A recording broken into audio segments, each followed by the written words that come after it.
മെൻഷയുടെ വളരെ ടഫായ question simple ആയിട്ട് ചെയ്ത് നോക്കിയാൽ നമ്മളെ ALP CBT ട്യൂബിൽ കഴിച്ച് വെച്ച ക്വസ്റ്റ്യൻ ആട്ടോ. ഒരു സിലിണ്ടറിക്കൽ ടാങ്കിന്റെ ഡയമീറ്റർ 14 എന്നിട്ടുണ്ട്, അതിലെ വെള്ളം എത്ര ഡെപ്ത് 6 മീറ്റർ ഡെപ്തിലാണെന്ന് പറഞ്ഞേക്കുന്നത് എങ്കിൽ total area of wetted surface നമുക്ക് അറിയിക്കേണ്ടത്. അപ്പൊ ഇങ്ങനത്തെ ക്വസ്റ്റ്യൻ പറഞ്ഞാ നിങ്ങൾക്ക് കൺവേർഷൻ ചെയ്യണമെങ്കിൽ നിങ്ങൾക്ക് 2 to 3 മിനിറ്റ് എടുക്കുന്നു പറയാം അല്ലേ. ഇത് നമുക്ക് ഓപ്ഷൻ എങ്ങനെ സെക്കൻഡിൽ ചെയ്യാൻ നോക്കാം. അപ്പൊ അത് ഞാൻ കൺവേർഷൻ വേ പറയട്ടാ. ഇത് ശരിക്കും ചെയ്യണമെങ്കിൽ എന്താ ഈ curved surface area plus area of base ആണ് കണ്ടുപിടിക്കുന്നത് അല്ലേ. അപ്പൊ അതിന് ഇക്വേഷൻ നമുക്കറിയാം. കർവ്ഡ് സർഫസ് ഏരിയ 2πrh ആണ്, ഏരിയ എന്തോരും πr² അല്ലെ. അപ്പൊ ഇതൊക്കെ നിങ്ങൾ ശ്രദ്ധിക്കുക, ഇവിടെ 2πr ഇവിടെയും π ഉണ്ട്, ഇവിടെയും π ഉണ്ട്. അപ്പൊ എന്തായിരിക്കും ഇവിടെ 11 മൾട്ടിപ്ലൈ ആയിരിക്കും, ഇത് 11 മൾട്ടിപ്ലൈ ആയിരിക്കും. π എന്താ ഞാൻ ഓൾറെഡി പറഞ്ഞിട്ടുണ്ട് അല്ലെ. അപ്പൊ നമ്മുടെ ആൻസർ എന്താ 11 മൾട്ടിപ്ലൈ ആയിരിക്കും. ഇനി ഓപ്ഷനിൽ നോക്കണം 11 മൾട്ടിപ്ലൈ ആണ്.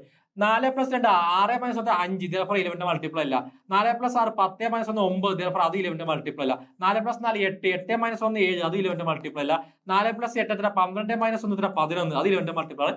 therefore നമ്മുടെ ആൻസർ ഓപ്ഷൻ ഡി എത്ര 418 കേട്ടോ. അപ്പൊ ഇതൊരു സെക്കൻഡിൽ കൂടി ആൻസർ ചെയ്യാൻ മാത്രം നിങ്ങൾക്ക് റെയിൽവേ സ്റ്റേഷൻ ക്രാക്ക് ചെയ്യാൻ സാധിക്കും. അപ്പൊ ഇതുപോലത്തെ ഇൻട്രസ്റ്റിംഗ് വീഡിയോസ് നമ്മുടെ ചാനൽ സബ്സ്ക്രൈബ് ചെയ്യുക, ഫോളോ ചെയ്യുക, ലൈക്ക് ചെയ്യുക.